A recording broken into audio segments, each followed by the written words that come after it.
Kedimiz doğum yaptı. Şimdi oraya gidiyoruz.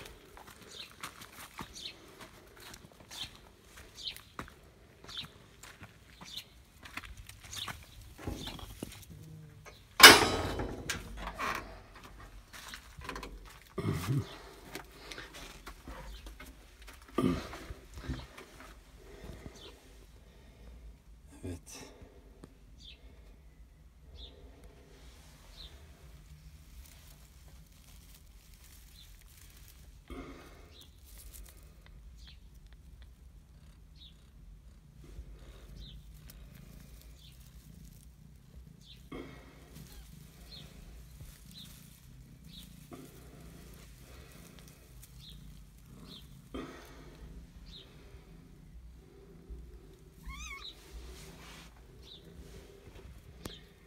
Kedimizin 3 tane yavrusu oldu.